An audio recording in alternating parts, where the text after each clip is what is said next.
So here we are, folks, getting into day 2 of the 2025 NHL Entry Draft. And this video is gonna be more so of just a chill, lighthearted commentary that's gonna respond to some of the Montreal Canadiens things that I've been seeing over the past day and a bit, and also just talking about the draft itself. Because man, oh man, I said this in the Calgary Flames draft Cullen Potter video yesterday at the end of the first round, but goodness gracious, was that first round just terrible to watch. I'm sorry. Like, seeing these young kids getting their moment in the spotlight, their 18 years worth of hard work paying off, seeing that unfold normally is a really fun deal. But man, yesterday's decentralized draft television programming, that was a slog. 1 hour for the first 4-5 picks of the draft, and 4.5 hours for all 32 picks in the first round. I mean, wasn't a decentralized draft supposed to speed up the process of this entire thing? Did Gary Bettman have to announce every single guest? Did we have to see many minutes past the draft timer expire before we actually saw these picks get made? Technical difficulties, glitches, lots of audio cutting in and out, awkward interviews. I mean, it feels kind of weird to have seen a lot of these kids' first official interviews with their teams after being drafted. Some of them, the GM can't even hear the guy, we can't even hear the GMs, the kids just awkwardly standing there on the stage, "Hey, thanks for drafting me." Like, what a total slog of a draft program to get through. Please, NHL, never do this again. The first round took 4.5 hours, and I know that rounds 2 through 7 don't usually take as long as the first round, but I'm kind of wondering, how long is this 2 to 7 gonna take this year? Ay. The thing starts at 9 p.m. PST, 12 p.m. EST. This thing might not be over until, like, nighttime? 8 p.m. Eastern Standard? Like, this might be an 8-hour program.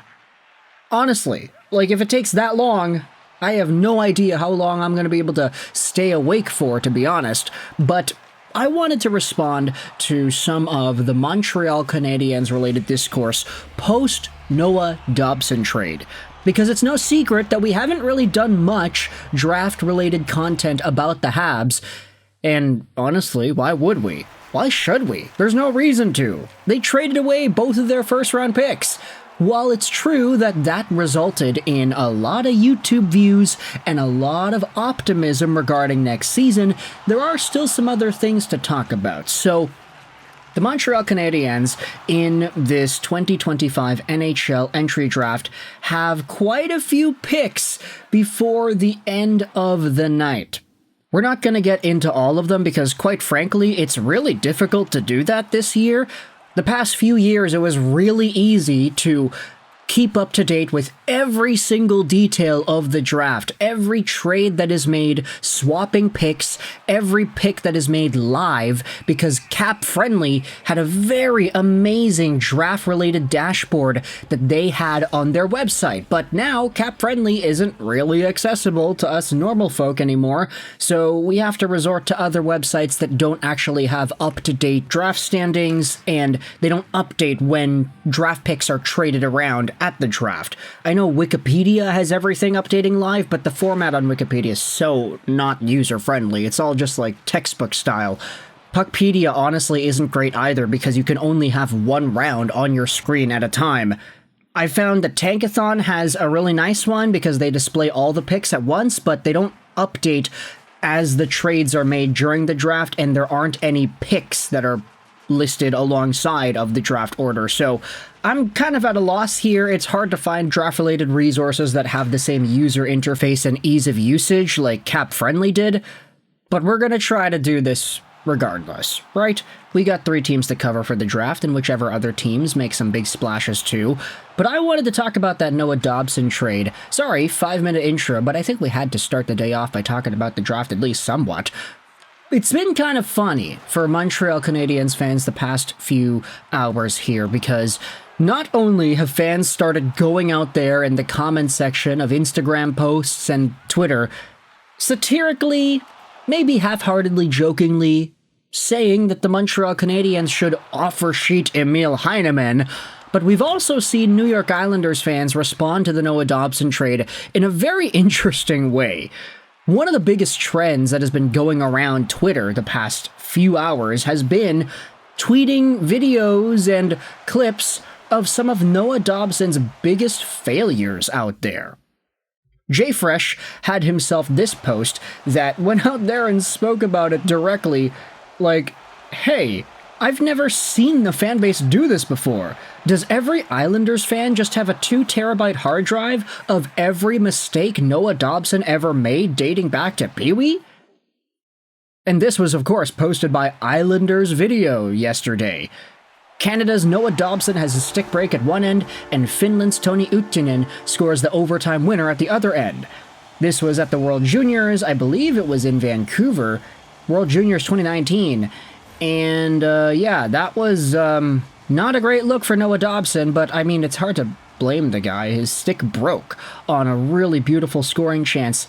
He had a wide open net too, but he wasn't able to bury it.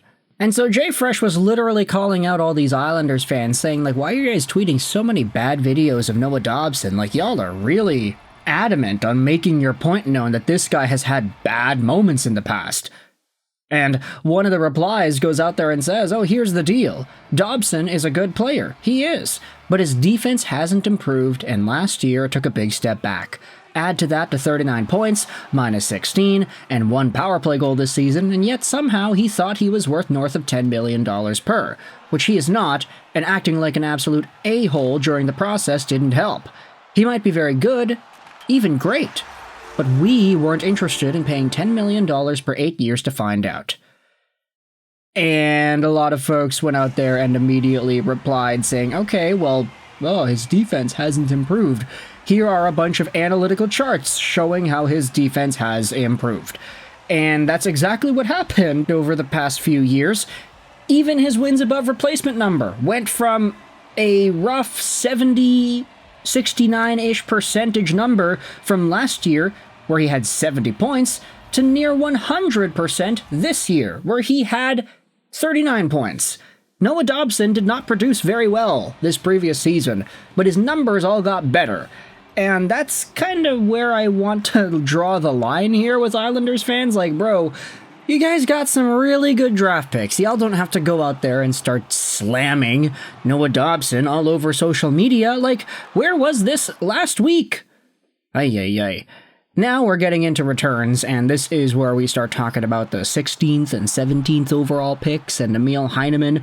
You know, we made the video yesterday. I think the Isles did very well with the 16th and 17th overall picks. Kashawn Aitchison and Victor Eklund, 2 amazing pickups in that range of the draft, not to mention Matthew Schaefer, 1st overall. The Islanders' future is looking great. And Emil Heineman, despite the fact that his numbers may not look all too fantastic when you just read them out on paper, a lot of Canadiens fans hold Heineman in high regard. The guy was a monster when he was on in Montreal. Like, I hate to say it because this definitely is like a duh moment, but he unfortunately did not play as well after getting hit by that car. And, like, I feel bad to even mention that. Like, it's understandable why he wouldn't be as good as he was after getting hit by a damn car. But still, I think that was probably the turning point in Emil Heineman's productivity at the National Hockey League level.